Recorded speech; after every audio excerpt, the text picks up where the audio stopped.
विश्व पर्यावरण दिवस पर गोंडा जिले के कोंडर से महर्षि पतंजलि की जन्मस्थली से हवन, पौधरोपण और पतंजलि स्तुति के साथ प्रारंभ हुई पर्यावरण एवं योग यात्रा को पवन दास महाराज ने हरी झंडी दिखाकर रवाना किया। ये यात्रा हरदोई के कायाकल्प केंद्र पर सोमवार शाम करीब 5:30 बजे पहुंची। यात्रा नायक नेचुरोपैथ डॉक्टर राजेश मिश्र तथा उनके सहयात्रियों ने कायाकल्प परिसर में पंचवटी रोपित की। डॉक्टर मिश्र ने बताया कि पर्यावरण एवं योग की जागरूकता के लिए ये यात्रा प्रारंभ की है, जो हरदोई जिले की सभी तहसीलों में जाएगी। डॉक्टर मिश्र ने बताया कि पर्यावरण संरक्षण के लिए योग दर्शन के अनुसार जीवन जीना होगा, तभी बात बनेगी। उन्होंने कहा कि पर्यावरण प्रदूषण के कारण स्थिति ठीक नहीं है। पर्यावरण प्रदूषण के कारण स्थिति यह है कि अब तो किशोरावस्था के बच्चे अपने मित्रों को बात बात में अपशब्दों का प्रयोग करने लगे हैं। डॉक्टर मिश्र ने कहा कि अब योग के नियमों के अनुसार जीवन जीने में ही कल्याण है।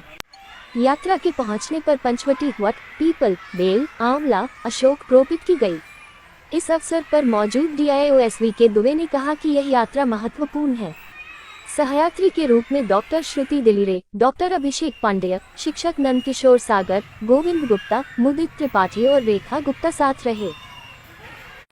आपने यात्रा की, क्या उद्देश्य था और कहां से कहां तक यात्रा की? ये महर्षि पतंजल की जन्मस्थली से यात्रा प्रारंभ हुई।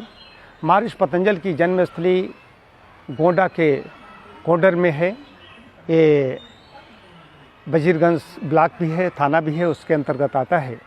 महर्षि पतंजल की जन्मस्थली के बारे में लोगों को ज्ञान नहीं है, लेकिन महर्षि पतंजल का योग दर्शन 6 दर्शन है, उसमें योग दर्शन ज़्यादा चर्चित है, इसलिए महर्षि पतंजल ज़्यादा जाने जाते हैं। महर्षि पतंजल सिर्फ योग दर्शन के नहीं, व्याकरण के भी बड़े निष्णात हैं और वैद्य भी हैं।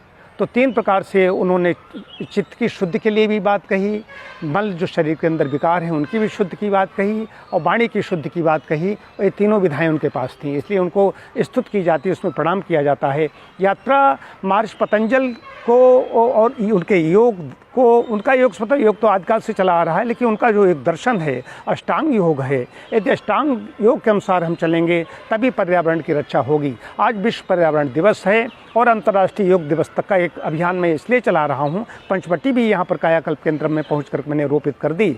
इसके पीछे उद्देश्य यही है, जब आदमी यम नियमों का पालन करेगा, अहिंसा, सत्य, स्तेय, ब्रह्मचर्य, अपरिग्रह, माह, शौच, संतोष, तप, स्वाध्याय, ईश्वर परिधानानि नियमाः, तो यम में जो 5 अहिंसा, सत्य, स्तेय, ब्रह्मचर्य और अपरिग्रह है, तो इनका पालन करेगा। अपरिग्रह, जरूरत से ज़्यादा चीज़ों का संग्रह नहीं करेगा, अपनी आवश्यकताओं की पूर्ति के लिए सिर्फ अपने पास वस्तुएं रखेगा, तभी इस पर्यावरण की रक्षा होगी।